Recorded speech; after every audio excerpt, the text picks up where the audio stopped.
Well, hello there. My name is Jaiye Bynoe. You're on the Jayman Show, which is on WBCA 102.9 FM, Boston's local community radio station. My guest today is Alison Robertson from Darman. How good to see you on the show. You're such a wonderful actress. Hello, I'm Alison Robertson. It's so nice to meet you, Jay. Thanks for having me on. Absolutely. Okay, Alison. So like I said, it's such an honor to meet you. And so can you tell me how you got started in the entertainment field as an actress? I got started when I was a teenager, so that was a very long time ago. I've been in the industry for over 30 years. Um, it's something I've always been drawn to. It's something I've always had a passion for. And I headed off to New York when I was 18, and I started studying at Marymount Manhattan College, and I have a BFA in fine arts and theater. And then I just started working TV and film, and I did the off-Broadway show Tony and Tina's Wedding, because I'm originally from New Jersey. So, it's just something, I find that being a performer is more of a calling than anything. I always say to young performers, if you can do anything else in the world, if you have an inkling that you want to do something other than this, Mhm. go do that. Because it's not the easiest job in the world, but it is the most rewarding. Oh yeah, it definitely sounds like a rewarding career. So how would you Mhm. how did you get your first break? Your first break in entertainment for your first TV show? My first TV show was uh, Dawson's Creek in Okay. North. So Hmm. I was theater Oh, in Charlotte, North Carolina. okay.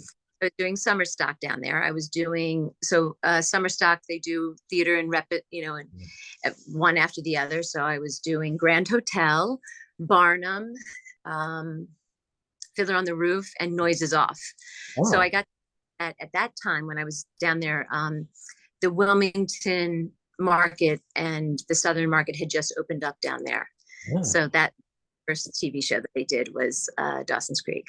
Okay. Yeah. Because I'm a huge fan of Dawson's Creek. Yeah. But what was that Mhm. like? What was that like to work with James Fenwick in the cast? Well, I actually got to work with Michelle Williams, so that Oh, was cool. So they were all very young then. We didn't know they were all going to become who yeah. they who we know them as today, right? Yeah. They were young, humble, hungry actors. But you have to understand at that time, that was just when shows started kind of going on location, Mhm. uh, because of like tax credits for states and stuff, so that wasn't shot in LA or New York. It was shot in Wilmington, North Carolina. So they were kind of isolated because Wilmington is really far from, I don't know if you're familiar with North Carolina, but Wilmington's really far from lots of things. So it's just a sleepy beach town. So I think they kind of were like in their own little private world, and they were young and they were on a hit show. So it was kind of, I'm sure it was kind of unique for them. Yeah. So who did you play? So who did you play in Dawson's Creek? Oh, I just had a very small role. It was only in and out, but it was just, my first little break that I got. So it was very cool. I see. Wow. Yeah. So what advice can you give actresses and people that want to be, an actor or like you? What advice can you give us? What advice can I give you? Well, for the person that's just starting out, Mhm. I would absolutely say training, training, training. Get the best training that you can. Um, and that's everything. Like get a great foundation of technique. And when technique, everyone will say, who do you study? Meisner or Stanislavski, or what type of technique do you have? And then I also heard the other day that when Meryl Streep gets on camera, she throws her technique out the window, right? So Yeah. technique is like training in the gym. Mhm. It's something you build up your artistic muscle to know that you can do what you do, Mhm. but then you let it go. Yeah. So, but as an actor, you have to know that you have those skills. Mhm. Like you wouldn't go into a gym and pick up 500 pounds. Well, I couldn't do that. No. Would build up to it. So that's the same way as an actor, right? Our craft is something you have to build into. And then I would also suggest to a young actor is really understand the craft. If you want to do TV and film, is really understand the art of the camera Mhm. and what that means, right? That's one of the things I love about working on Darman Mhm. is that even though I've been in the industry for 30 years, one of the things I love about doing the videos there is not only telling the stories and working with different cast members all the time, is that because I'm lucky and fortunate enough to get to work on many videos, which, isn't a guarantee. I just, I get into a run of doing a couple videos back to back. I get to practice, right? I get to practice the wide. I get to practice my medium shot, my close up, my two shot, start learning that lingo. Because the only actors that really get that pleasure is the ones that are series regulars, right? That are doing season after season after season. So honestly, it's outside of passion. You do have to know your technique. And the only way you learn that is by doing. It's the only job in the world that we are given the opportunity to do. Like, okay, now your big break, go, Jay. Yeah. But never tried it ever in your life. The first time I was on a soap opera about 15 years ago. And I remember my first day I came to work and I was literally hiding behind the flat of the set because I was terrified. I was like, I don't know where to go or what to do. I don't know anybody. And everyone there knew what they were doing. It's not that I didn't know what I was doing. I had just never been there before. Yes. So I would say to a young actor, know your technique, learn everything you can about what it's going to be like to be on set. And every time you can have the opportunity to be on set, take it and don't talk, listen and learn. That's true, because that's why I went to Boston and my network and learn about, about camera, about camera, stage presence, performance. That's how I got my show, but by listening and paying attention, as well as in college. So yeah, so you're definitely correct. Yeah.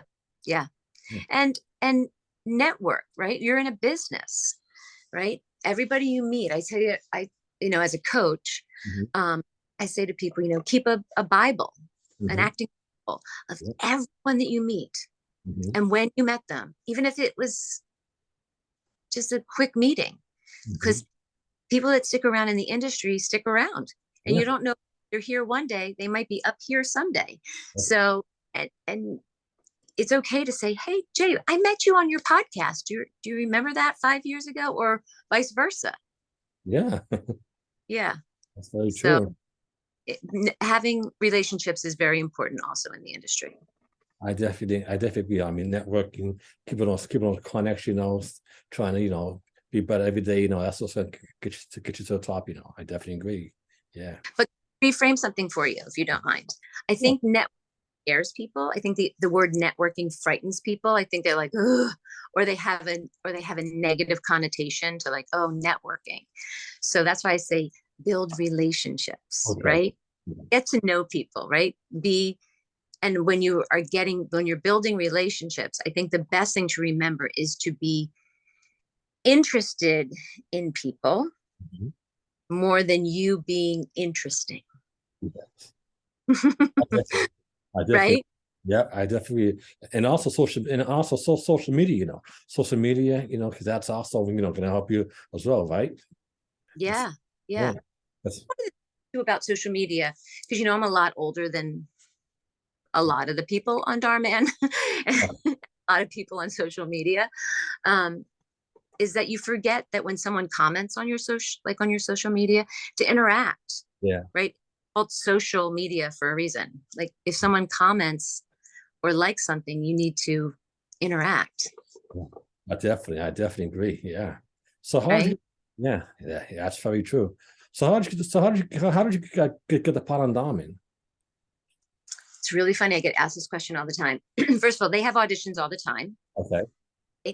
Because, Darman's such a wonderful man and his organization is so great. He gives thousands and thousands of actors jobs. And sometimes, people audition and then they get a part. And then once they get in, then they start, doing shows all the time. I have no idea. I'm just really grateful that I'm there, right? I really didn't know what it was when I first came there. And it's like coming into a magical city of the studio, and it was a really cool blessing when I came into it. I thought it was really awesome, right? And Yeah. now here I am months later saying, I don't know how I fell into this, but I'm really grateful. And the fans are so cool, and the cast members are really cool, and the staff is really cool. And last week I was doing a video, and I got to meet Darman, and he was Wow. the nice person. Yeah, I'm going to post a picture about it soon. But Okay. it was really, he's very tall, and he's very kind. Oh wow! Because yes, I actually met some of the cast on my podcast.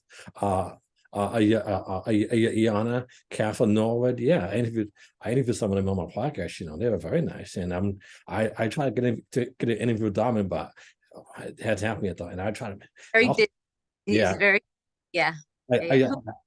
hmm? Who else? Is there anybody else? Do you know Chris Reddy? I don't think I met him. No. Chris he has the beard, and he has like a white pat. He plays my husband Oh, sometimes.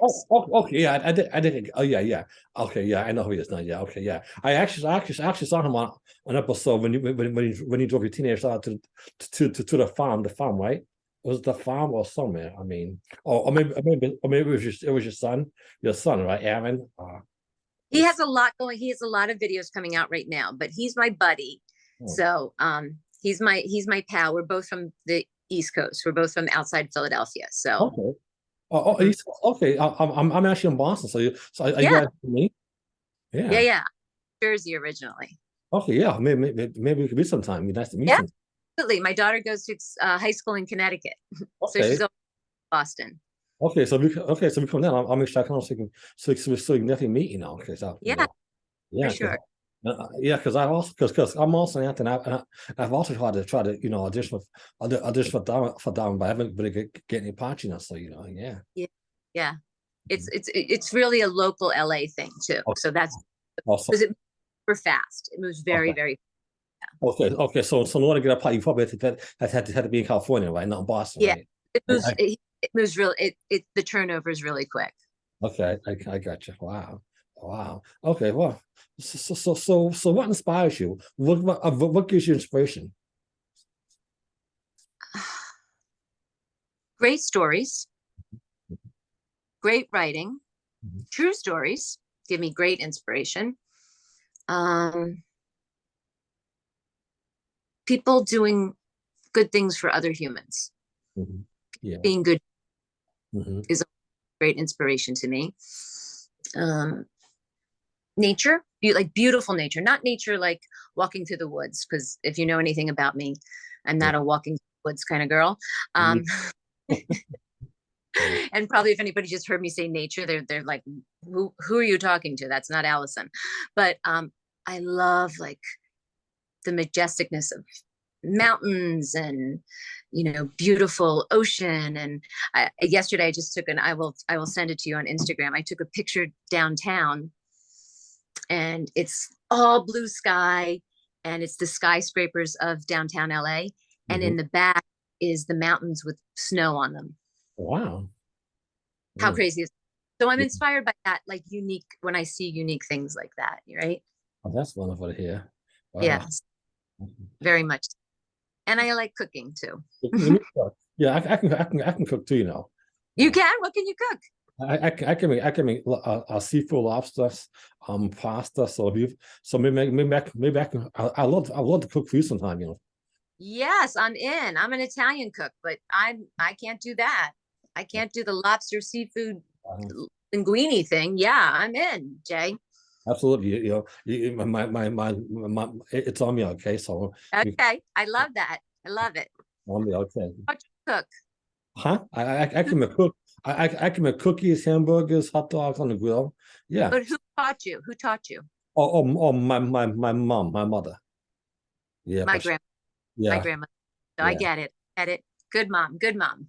Absolutely. Yeah. Wow. So how do you get into character? How do you prepare for a role? It depends on what it is. Because I was on the Nickelodeon show Nikki, Ricky, Dickie, and Dawn, Uh-huh. like mom is it's I'm gonna choose my words carefully here. Playing mom isn't easy. I am a mom. and not all moms are written the same. Not every mom has the same arc. I'm not saying that, but being warm and compassionate, or being frustrated with a kid. Like sometimes just when I'm, especially on Darman, I play mom a lot, right? And on Nikki, Ricky, Dicky, and Dawn on Nickelodeon, I played a mom. So those are kind of not stressful for me. Like I can just sort of relax into them and just sort of let the writer's vision work for me, right? But if the person is a real person, like a true story, or the director has a very certain vision, then, I will sometimes see what the heart of the character is, or the character's point of view is. That's always really important to me. I have a casting director friend who's here in LA, Steven Tyler O'Connor, and he was casting associate of the year, and he's won an Emmy, and he's a very young casting director who loves actors. So if there's any actors out there, he's a casting director who is a champion of actors, right? Like he champions young actors' work. But he always taught me, like, it's so important for an actor to have a point of view on their character, or to give their character a point of view. Right. And I think that's the most important thing when I'm preparing, is to make sure I have a point of view, not an opinion about my character. There's a difference, right? Because then how can you play a serial killer if you had an opinion about them? Yeah. Right? Serial killer doesn't have an opinion about themselves, right? They have a point of view. Yeah, that's very true. Yeah. That's one of the things I try to stay most conscious about. Okay. And Steven's in California, right? He's in California. Okay, so most of these people are down on the West Coast, not on the East Coast, right? Yes, but he casts all over the country, so but mostly here, yeah. Okay, that's well over here, yeah. That's another tip I would give to young actors, is I would find out, like, all casting directors want you to win. I mean, that's something I find. I know young actors and even seasoned actors can be afraid of casting, right? Yeah. But my experience over the 30 years has been that they want you to win. Yes, absolutely. Yeah. They want you to win, right? And I think you find the ones who make you feel comfortable, or make you, and I think you find them and you make them fans of yours. Yes, I think that's a good idea. I definitely agree. Yeah. Yeah. So how do you deal with rejection sometimes? How do you deal with rejection? I will say that each decade of my life, rejection takes a different form, right? When I was in my 20s, I would yell and scream and throw a tantrum, and it was always their fault. In my 30s, I would say I would take it really hard, right? Really hard, really, like, devastated. And in my transitions into my 30s and in my 40s, I would give myself a window. I would say, okay, this sucks for sure.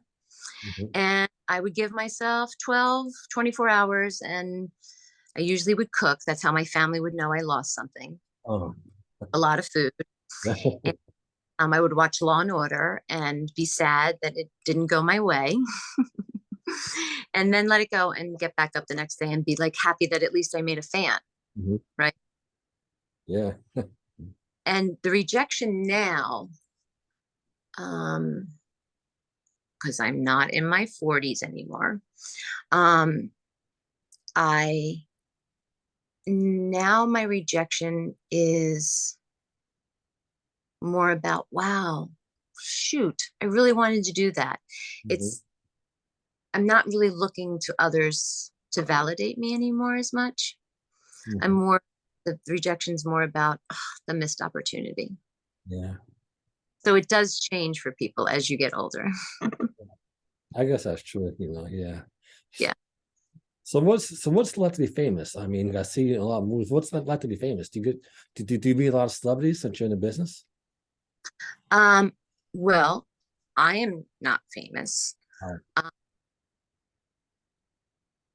but I have friends who are famous. oh, I know people who have notoriety, and I think it's kind of cool. I bet you it's really cool, right? I know I'm always very touched and honored if somebody recognizes something that I do, or someone recognizes me from Darman. I think it's so humbling, and I'm honored, and I'm tickled pink that they recognize me or say like, "Oh, I love that Darman." Like um, it's very cool, right? uh, it embarrasses my daughters to no end when it oh. happens, but I think it's an interesting thing. I think for me, I think it's kind of neat, right? It's not why I do it, Mhm. but I'm sure there are mega celebrities that probably mega famous people that probably think it's not a fun thing. But I've never been there, so you know what? If I ever get there, I'll be happy to tell you what it's like. Okay. Okay, I understand that. Yeah, yeah. So what do you see yourself years from now? I mean, 5 years from now. Let's see. I would love to be the captain on a crime show. Mhm. Or I would love to be the matriarch on a drama, Mhm. but I could also be okay with being reoccurring on something, right? I think when I get the ability to work, especially in a great ensemble cast, Mhm. um, like when I got to do the Lifetime movie Killer Stepmom, uh, it was great.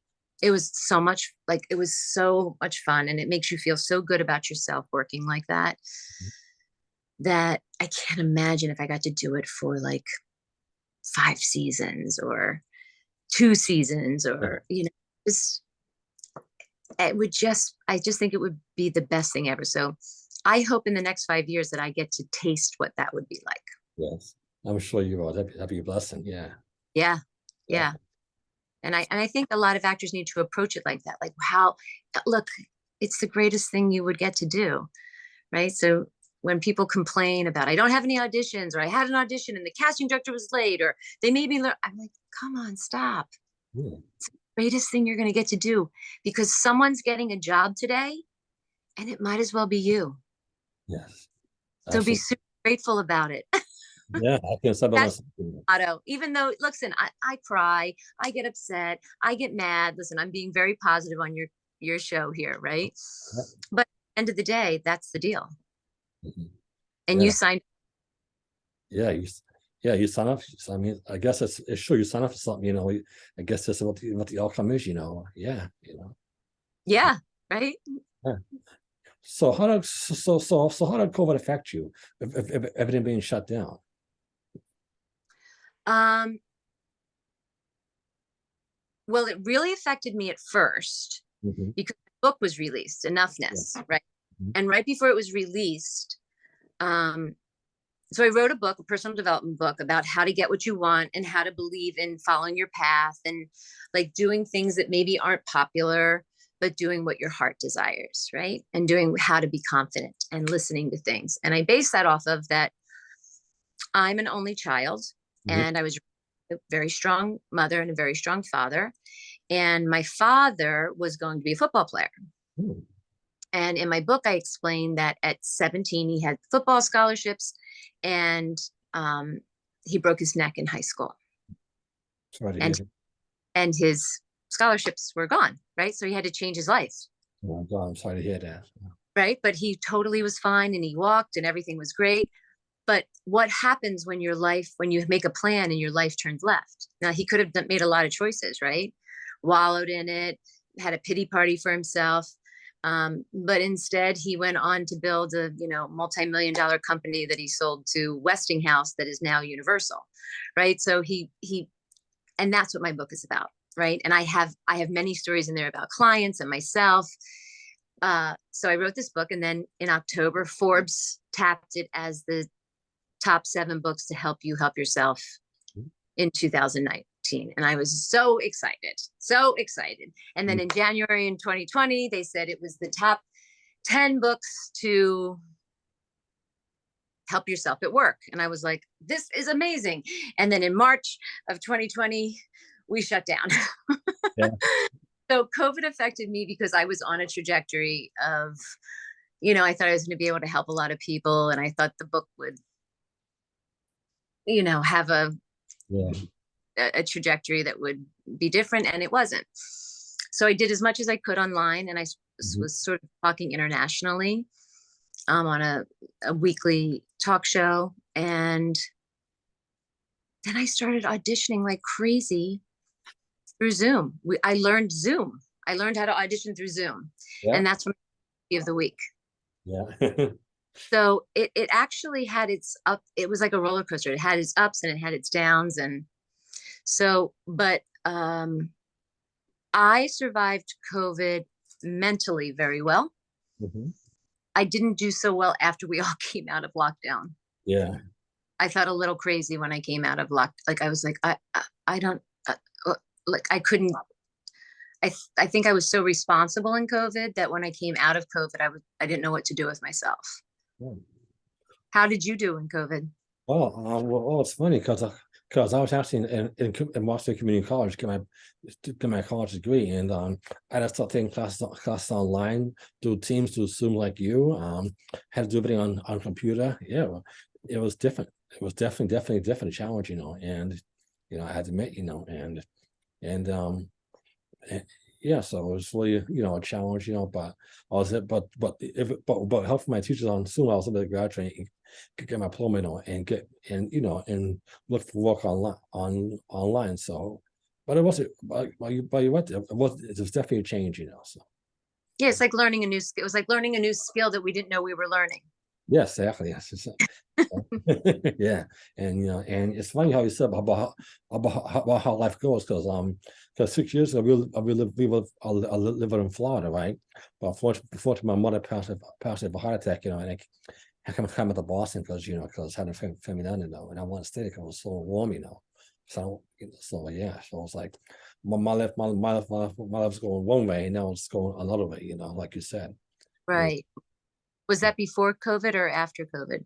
This is before she passed away in 2016, so maybe before COVID hit, so it was like. Can I ask you this? Do you find inspiration from your mom now that she's gone? Oh, definitely, because before she was here, I never really thought about going to college. I mean, I know I wanted to be famous, as an actor, but I never thought about going to college until she passed. So I think that that's why I grew up fast and went to school, and made some changes in my life. Got I took internship at B&N, yeah. So I think that after her passing, I find inspiration, and now and before, because she was a great mom, so yeah. So but that's hard. I know my dad passed away right at the end of COVID, and it was the same thing where I was like, wow, I had it. I mean, I know people don't necessarily like to talk about, grief, but as an artist, we're such a vessel for like life experiences around us. And, we don't create in a vacuum. You hear that all the time, right? Well, we don't, because everything affects us. And a parent, if you sound like you had a wonderful relationship with your mother, I had an amazing relationship with my father. My whole first 2 chapters of my book are about him. And it's just very funny and ironic of how like their passing or losing a loved one or going through a major pandemic, how artists forget how affected they are, how actors forget how affected they are by it. And instead of just being affected by it, it's like now we have to learn how to use it. Yeah. Right. Not just in our art, but like in our, like, okay, what are we doing with this? Like, what's our motivation? Like in life, not just the scene, right? Because it's life imitating art. Yeah, that's right. I will also say about that. Did you hear Andrew Garfield? Do you know who Andrew Garfield is, the actor? What was I think was he in Spider-Man? Yeah, yeah, Oh, yeah, yeah. okay. And he just did a TV show that was amazing. And but his mom also passed away, and he's quoted as speaking about grief, Mhm. and that the harder grief is, Mm. the longer it takes to pass. He said it's just all the love you still have to give, Mhm. and that the grief is just the love that you haven't, that you still want to give the person. Yeah. And I thought really a beautiful way to put it. Mhm. Yeah. So he said, like, I'm happy to talk about it. You have to, I think he was on Jimmy Fallon. Oh, yeah. Mhm. Mhm. So if you look it up, it's really beautiful the way he says it. Okay, I'll And you definitely. get in his art Mhm. to Yeah, express. Hmm. I'll definitely check it out. Have Hmm. you have you had a chance have you had a chance to meet him, Andrew Garfield? I, Have I haven't had a chance to meet him personally. I saw him do a talk okay. at El Capitan here in LA. And he's just very, very genuine, very good actor, very humble. Mhm. Oh, Yeah. that sounds Yeah. good. You see, he seems very down to earth. You know. Yes. The coach in me wants to reframe something for you. May I? Yeah, please. Yes. You said after I never wanted to go to college. I know you said I want to be famous. I wanted to be famous. Mhm. Famous is like wanting to be famous is you're very kind and genuine and compassion. I can just in Mhm. the I've spoken to you, I can see that. Um, famous is like such a weird word, Mhm. and it's a judgmental word, right? Like people will judge that, and I don't think you want to be famous. Okay. I think you want to be known for the incredible work that you're going to put out. Oh, yeah, that sounds better. Yeah. Okay. Yeah, but Yeah. let's reframe, Okay. right? Because people can be famous for the most awful things, Mhm. Yeah, that's and true. Yeah. we want to be known for Yeah. our wonderful. How about that? That's Yeah, all. I agree. That sounds promise good. that pinky. I promise No people. work. Okay, cool. No, that sounds much better. Yeah. Yeah. Ah, wow. So what do you like to do for fun when you're not working? What do you like to do for fun and travel wise? What do I like to do? You know what? It's so funny. I hate this question because I realize like I don't think I have fun. I mean, I do have fun. Mhm. I live in a multi-generational household, so I live with my daughters and my mom, and so there's three generations here. We laugh all the time. You know, we're always together or yelling at each other, but it's like we're always in a party at my house because there's always something going on or someone teaching someone something.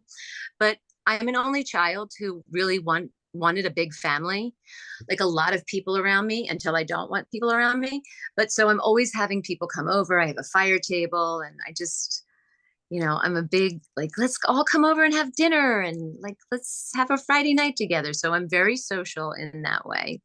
Um, I do enjoy traveling. Uh, and this is so cliche, but I love a good night out, like having dinner and being with my friends. It's just, I think because I do so much hustling here in LA, Yeah. or someone would probably like to reframe that word for me, but that's what it feels like. Like I'm always running around like a crazy person. So whenever I can sit with my friends and laugh and eat a good meal or cook a good meal, I'm in for that. That's wonderful to hear because I'm actually an only child myself. It's just me and my mom. So I'm just like you, So and I Yeah. was, I was kind of sport as a kid. I was, so but I'm going to reframe that one too, because uh, people don't like the word spoiled. When people okay. say we're spoiled, I say, no, I was not spoiled. Um, I said, I was very privileged to things. Okay, yeah, yeah, I like that furniture. I was like, I loved being an only child. I Mhm. loved every second of it. When people were like, did you miss having brothers and sisters? I was like, no, I didn't. I don't think I did either. No. Yeah, I agree. yeah. So what was what was your childhood like? Well, I grew up in New Jersey. I grew up with a very and I'm not saying this because I've said it on other podcasts. I grew up with a very male chauvinistic father Okay. who very much wanted a son. Mhm. So, and when I say he was male chauvinistic, he wasn't that way towards me. That was just his way of thinking. So, he taught me everything that he would have taught a boy. Oh, So I ice hockey. I knew how to throw a football. He taught me how to drive a sports car. So it was very funny. He had this like very feminine little girl who could do all these like quote unquote boy things. I know we don't denote that now. We don't denote gender now, but 40 years ago we did. So it was just very funny that I grew up with very masculine energy mhm. as a little girl. So I Oh. was always playing sports, always, always, always playing Oh. sports. So I grew up like on teams and, um, driving speedboats and playing golf with my father. It was just very masculine. Sure. And came into the arts. I was like, well, what is this? This is what I have to do, So it was a very switch for me. But I really appreciate having both sides of my brain synapses on fire because of my passion and because of my father. See, I see. Mhm. So what age did you decide that what age did you decide that you want to be an actress? Um, I would say around 15 or 16. Yeah. And then around 18, I was like, yeah, I definitely want to be on TV. Like this is where I want to be. Um, I don't think I understood for a long time, like how much it took. That's another thing. Can I go back to your first question when you say, what would you tell a young actor? please. Um, if you have a desire to be in TV and film, I'm going to speak more to TV. It's a major business, right? So like when you're thinking about like, well, I just want one of those, I just want to be on a show on ABC or I want to be on HBO. Yeah, Mhm. it's great. But there's a lot of moving parts and you kind of have to understand like what a major business it is. Yeah. They're not just picking you because you're the most talented, right? There's all sorts of factors. And the more you understand that, the easier the rejection will be. Uh, yeah, I guess that's true, because like you said, once you understand something, then yeah, it sounds. Once you can name it, you can claim it, right? Because if you know you're talented and you know you did the best job you could, you gave it your all, that's done. But then if you understand that this project is worth 10 or 15 million dollars and you're the lead of the show or the pilot or the series or whatever, I mean, I put a random number on it. Mhm. That's a lot of pressure on someone that has no experience. That's a lot of pressure that someone that's never done anything. That's a lot of. So are you up for the challenge? I'm not saying you're not, but really think about that. So get yourself ready to be the one that puts that burden on their shoulders. Yeah. Right? Yeah, that's Different way true. to. Yeah, because it is a good business once you get in, and I hear it does pay good money, so but it's also about it says also about the about the business, right? In the town, Right. like, So yeah. you're a product at the end of the day. Yes, you're delivering a piece of art, you're delivering a performance, you're delivering your creation, but the other side of that is you're a part of a business. Mhm. You're part of the product, Yeah. right? A lot of actors don't like that, but that is kind of the truth. Yeah. Yeah. How can you tell if agent if agent is real or fake? How can you tell if it's real? Because there's a lot of schemes, right? How do you know which is real, which is fake? How can I tell if an agent's real or fake or managers are real or fake? Yeah. I can tell you right now, you never pay for a manager or agent ever. Okay. So if they're asking for money, Okay. Okay. no, Okay. no, no. They Okay. make money when you. That's the only time. I see. Wow. And They don't set up headshots for you, meaning they don't have like a package where you pay. Mm-mm. They might make a recommendation. They might say, "Oh, I have a photographer."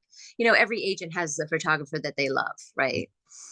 Um, but they don't force you to, you know.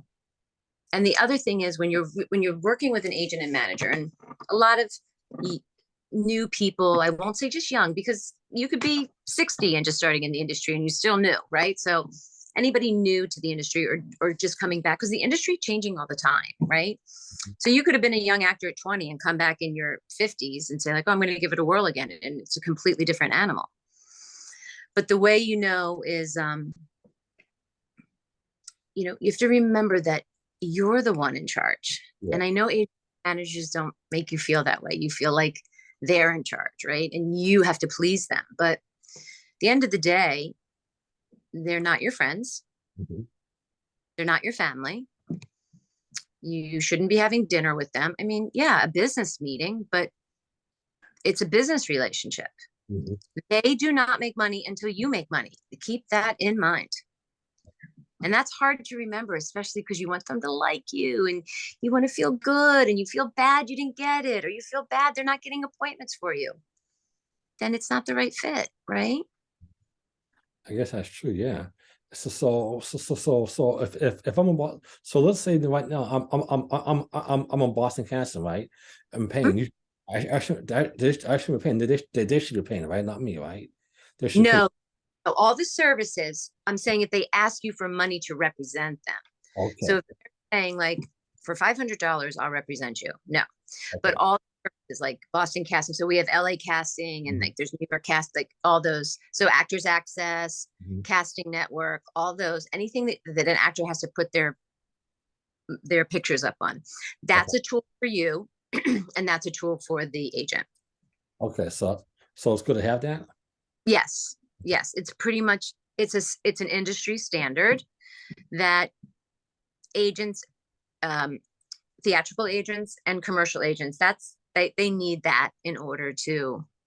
The only good thing is now that they have found a way to kind of like combine them so you can have one profile. Mm-hmm.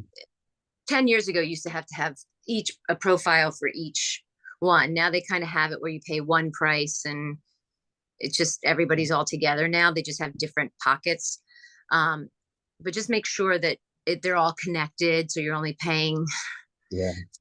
right? Mm-hmm.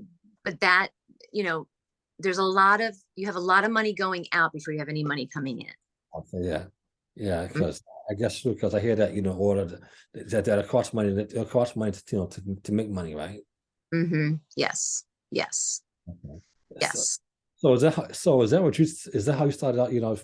By sending out HRs to agents before you got your first break. You started started on Boston casting or LA casting before you got your I was break. in New York first. So Okay. you're going to interview a lot of people and, you're going to get a lot of rejection there. Mm-hmm. And the thing about when you're interviewing with agents and managers, the thing is, it's more about them not being sure that they can do a good job for you than them not liking you. And I think a lot of actors take it as like, oh, they passed, they said no. It's hard because it feels like they're saying no to you. But really, I think they're saying no to, I don't think I can get you the work, right? Mm-hmm. They're a part of the equation, and actors forget that. Mm-hmm. There's two people coming together. You're saying I can do a good job for you, and they're saying I don't know if I can. Mm-hmm. So when they're saying I pass on you, they're not necessarily saying I pass on you because I don't think you're attractive enough, or I don't think you're talented enough, or they're saying I don't think I can do a good job. And actors get it twisted, Mm-hmm. I guess that's true. Yeah. right? Yeah. So what's the first thing you should do when you want to audition? What's the first thing you should do? First thing For an audition or for an agent? for an agent. What's the first thing you should probably do? Just listen. Just listen first, and then. Well, if you're meeting an agent, you should know something about the agency. You should know, do they represent people like you? Mm-hmm. Do they have a lot of you? Are you the only one? Who is their top money maker? If their top money maker is children, then you might want to say like, are you branching out into adults? Mm. If you have a child and they have all adults, you say, are you starting a kids department? Um, I would say, what is your vision? Like what made you call me in? What are you interested in? Mhm. You know, for someone like yourself, I would ask, what is your position on diversity? Are Uh-huh. you going to submit me even if it doesn't say looking for people of color? Oh, mhm. Are you Yeah. going to, whether that's asked or not? Mhm. I Like, see. are you going to, Mhm. and like you can ask questions on how they see you, right? Yeah, that's true. I guess Uh, that's mhm. oh. And uh, and I would really not leave the meeting without an answer. Mhm. They So, loved it. Like, okay, well, like, let me think about it and we'll get back to it. And I'm going to give your listeners a great tip. It's going to be hard, hard, hard what I'm about to say, okay. but it's going to be even harder the car ride home that you don't have a decision. Mhm. Yeah, So if that you, a coach told me this many, many years ago, that you need to say, hey, I loved our meeting and you're going to be dying inside. Do you hear me? You're going to be dying inside. And you need to say, I loved our meeting. This was great. I loved meeting you. Thank you so much for your time. So I'm in. mhm. Okay. Are you? Oh, that's what you have to say? Wow. And they're going to go like this. Uh, uh, Say, well, I'm not on the fence. Are you? Okay. What are you on the fence about? And you will all of a sudden hear the agent's insecurity, but they're also going to know like that you're going to be a go-getter in the room. You can't do it arrogantly though. Mhm. Listen to me, people. Don't do it arrogantly. Don't do it arrogantly, right? You need to do it like if you really like the person. If you don't like the person, then don't do it because you have to kind of be in love with each other. Yeah. Mhm. That doesn't mean now you have like you're talking every day and going out to dinner, but I mean you have to be like, oh my God, I love this person. And that the agent has to be like, and I love this person. Mhm. Yeah. Yeah, that's some good. Oh, those are good key points. That's good to know, I didn't realize that before. Wow. Because what's worse, you're leaving going like, oh my God, are they going to call? Oh my God, what did I say? Did we That's the worst feeling ever. And actors are already cuckoo about insecurities. So you're already wondering, did I say something wrong? Should I have said something more? So just ask. Okay. That's true. It's also important to get dressed up like real suit and tie, like a entire sleeve presentable, like I'm doing real suit and tie, or No, I think you should dress your type. okay, just okay. Even for the So audition. yeah, I always dress your type. So if the character is a lawyer, absolutely wear a suit. If the character's a mom, or if your character is going out to a bar for the drinks with the guys and you're drinking beers, a flannel. If so you dress the part. Okay. At the same time, hold on. If you're a doctor in scrubs, do not wear the scrubs, Yeah. right? Because that's where it goes into like costume. Okay.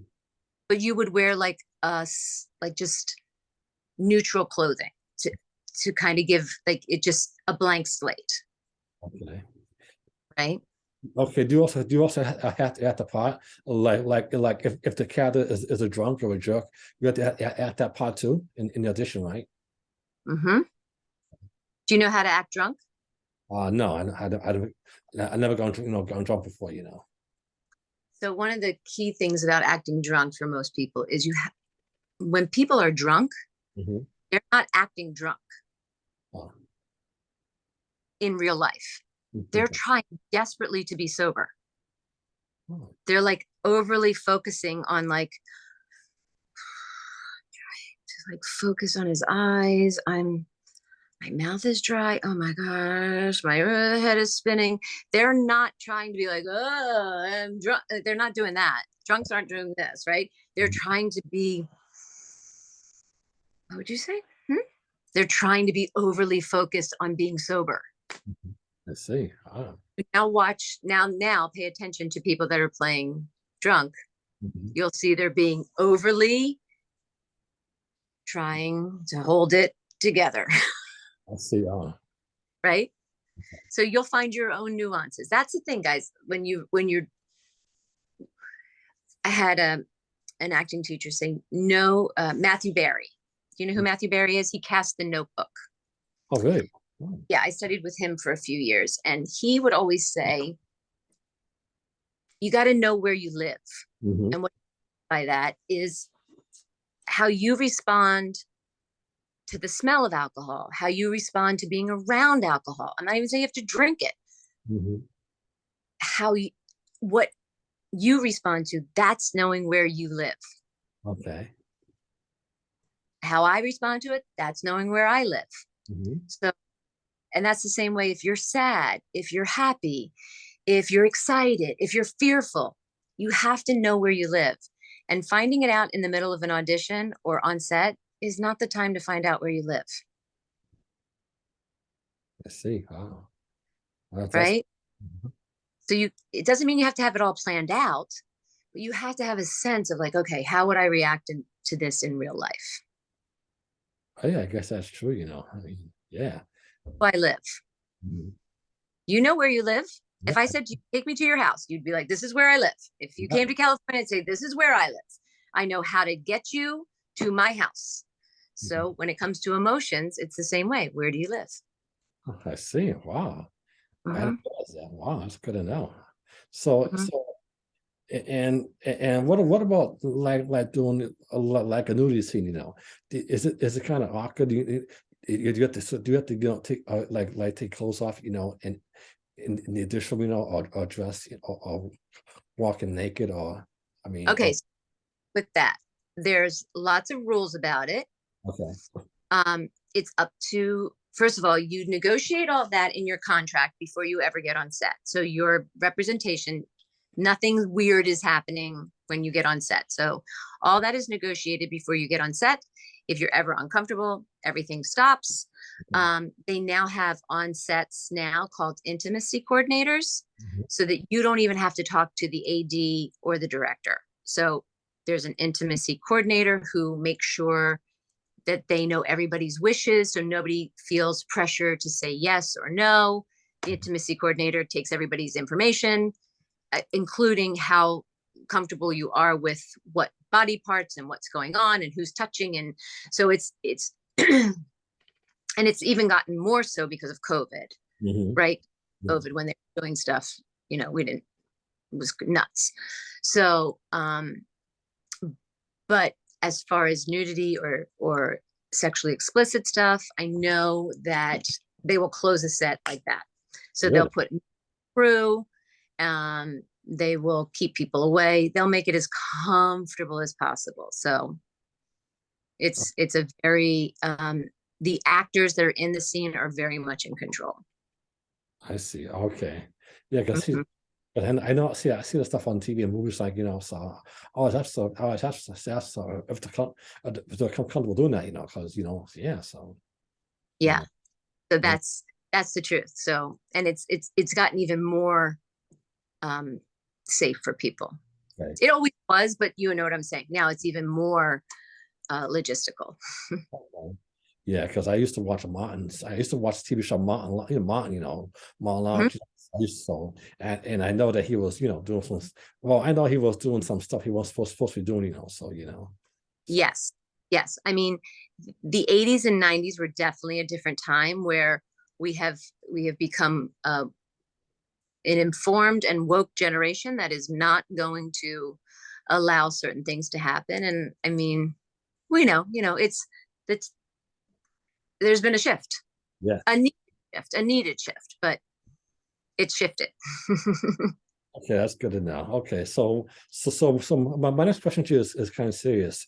How do you deal how do you deal with how do you deal with racism? Like Dominic here has some, I know he has some like needs about racism. How do you deal with racism? Because for me, it was always hard as a kid, you know, because I was black, you know. I would get called the N-word sometimes. So how was it affected? How has racism affected you as an actress?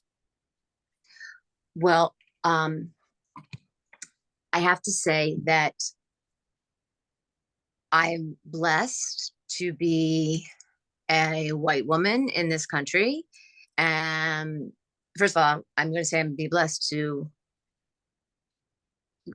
not have to be affected by racism, meaning towards myself, but I'm 100% affected by racism, by what happens to the people around me. Mm-hmm. Right. And clearly, especially during COVID, eyes wide open. And living in Los Angeles, it's even more so, right? I mean, coming from New Jersey to Los Angeles,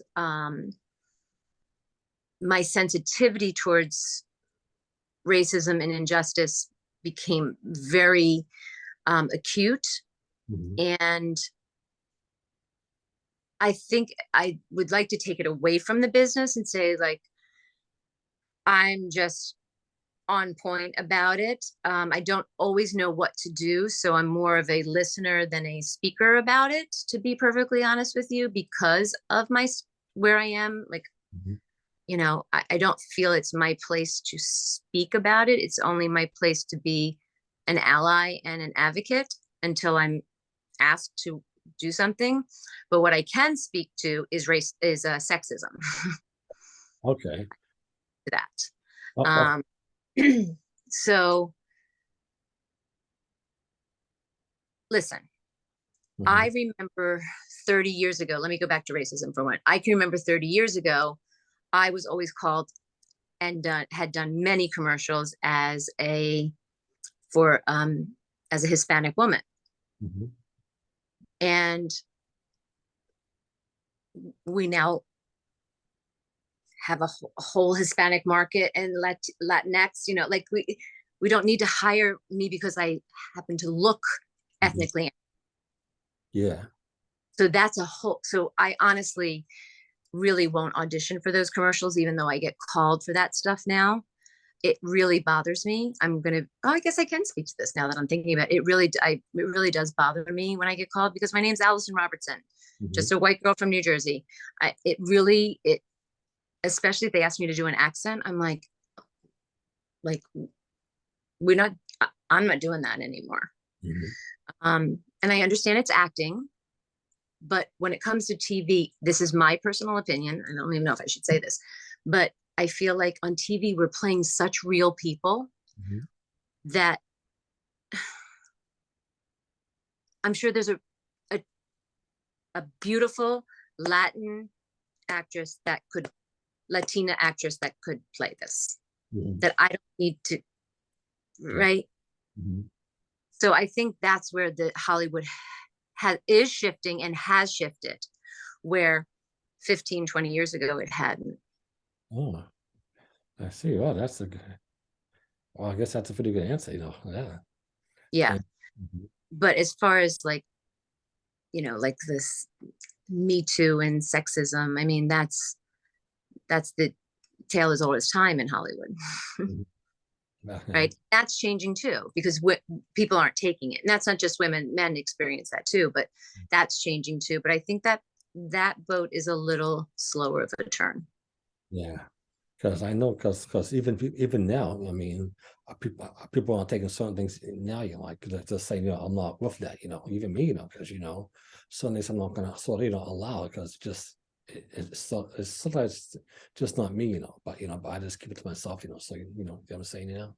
So. Yeah, I think it's. I also think people say things that they have no idea how offensive it is that they're saying, or they're saying it out of uncomfortable flattery or something. Like they're uncomfortable with themselves and they think it's flattery, but it's not. So I think it's an interesting thing that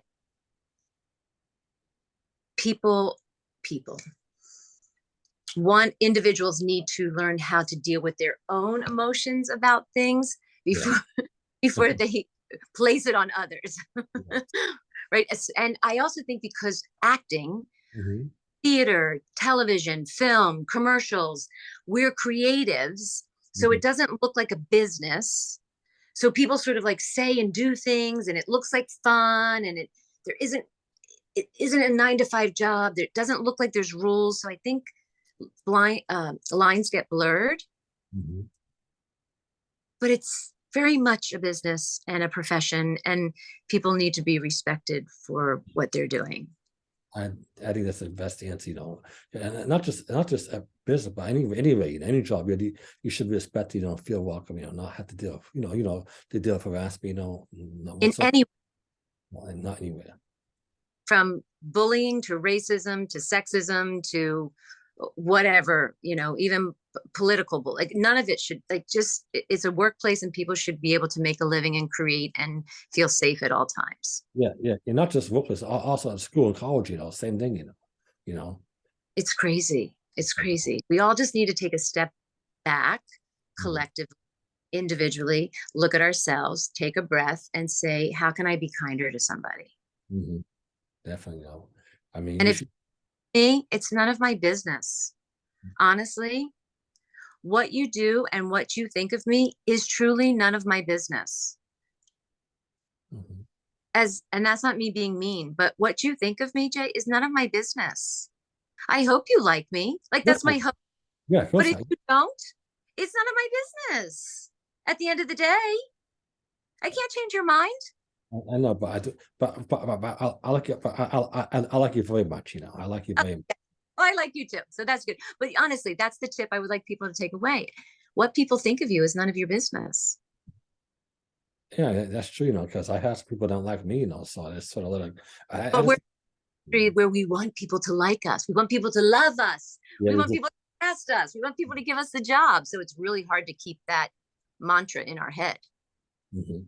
Yeah, that's true, because I've been dealing with that, a couple of times, I mean, it's just sometimes at work, for boss, co-work, at school, college, it's like everywhere, Yeah. even on the subway, on the subway, the see people almost every day, people think about you, yeah, it's like when a microscope, So I had another person like you reach out to me on Instagram and she asked me, and I had a conversation with her over Zoom, Mhm. and her name's Nicola. And I told her that when someone has a problem with you, or even if you're like on the subway, like you said, and you can feel like a weird, like you're like, what? That has more to do with them than you. Okay. Like if someone doesn't like you and you just met them, that has to do with them, not you. And I know that's so hard for people to wrap around their head because it's being done to you, but it's about them, not Yeah. about you. You just are feeling it. Yeah. Mhm. Yeah, I guess that's true because we all want to, because I know I want to be accepted, happy, we all do, I think we all want Yeah. We all want it just to be nice and happy and rainbows and unicorns. And it's not. so what makes you happy? My daughters, Ava and Olivia, they're 16 and 17. If you go on my Instagram, you can find them. One looks like me and one looks like me with blonde hair. Okay. They make me super happy. They make me laugh all the time. My mom, Mhm. she's like my rock. She's a little bitty, little tiny woman. Okay. Ice cream, Mhm. I see. like Netflix and Hulu, Yeah. fireman shows. I love anything that has a fireman in it. Okay. Uh, I also really enjoy public speaking. Like I love speaking to a crowd. I really do love it. I'm an interactive speaker. So I love doing my thing, but then I love when I have a group and then they start talking back to me. It's better than acting sometimes. I can definitely understand that. Yeah. And what makes you angry? So what makes you angry or sad?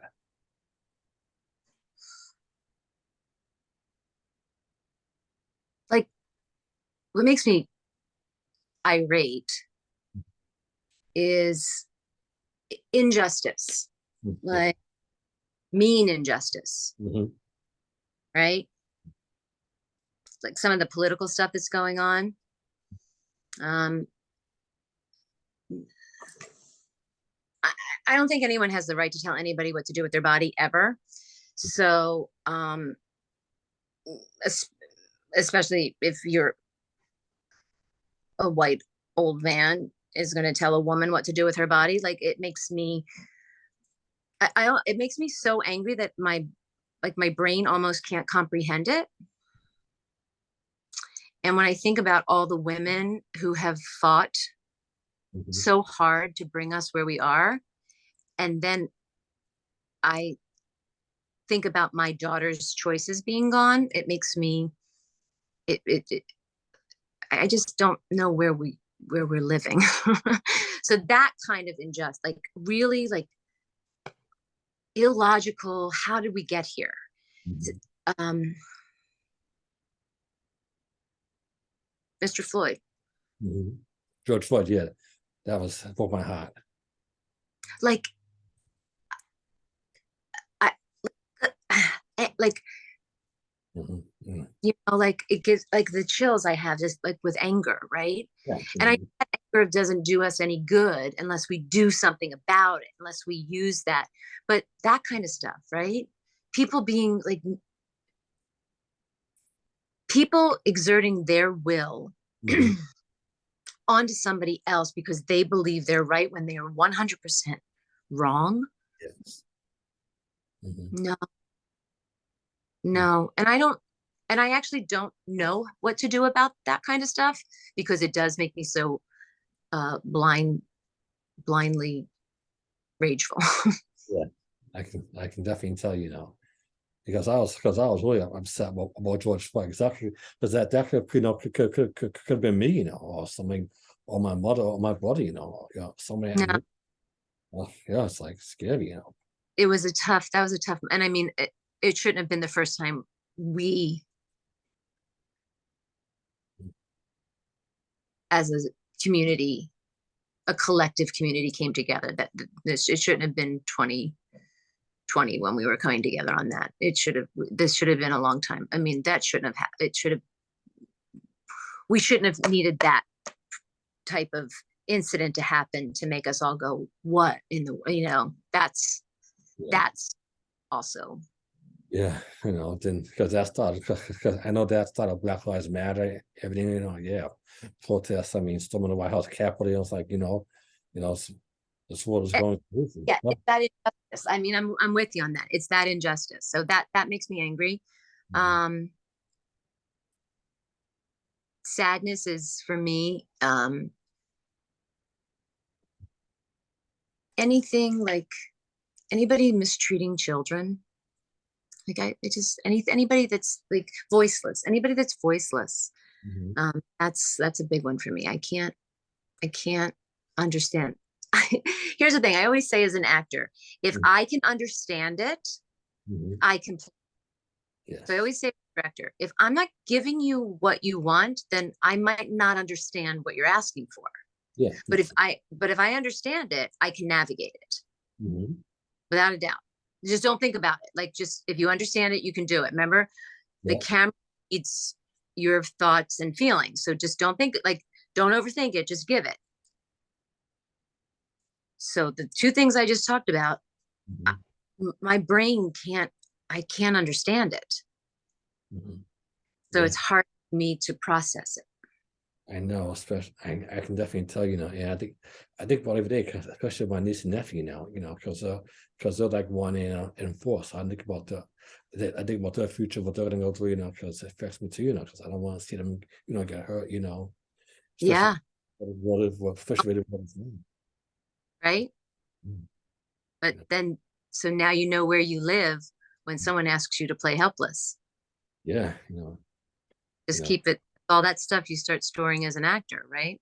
Yeah, that's definitely true, So when someone says, how do you play helpless? You don't need to think a lot. Right? We just go right there. Yeah. Because we know how to, because I think we know how to handle now. It's also by now. So, yeah.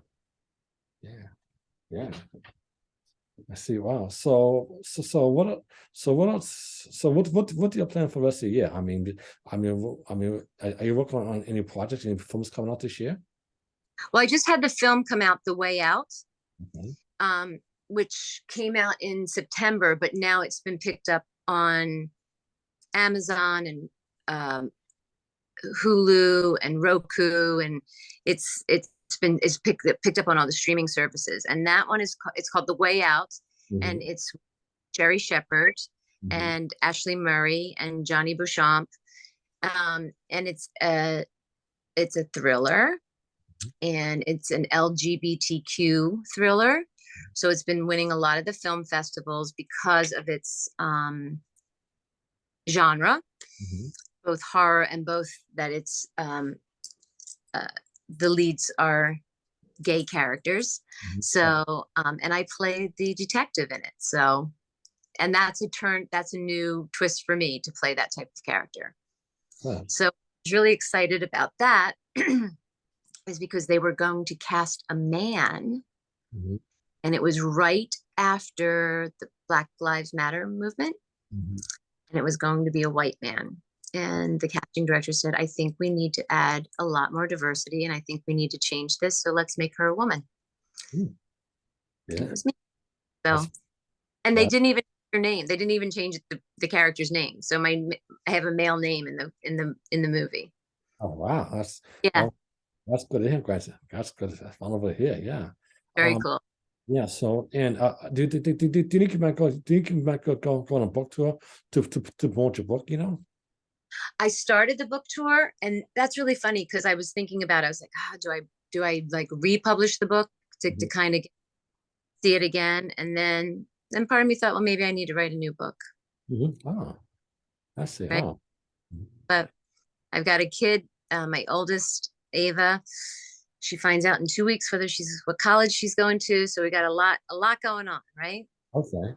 Yeah, because if you do the book tour, did they come back on to Boston for Of Boston? course, I one of her school choices is in Boston.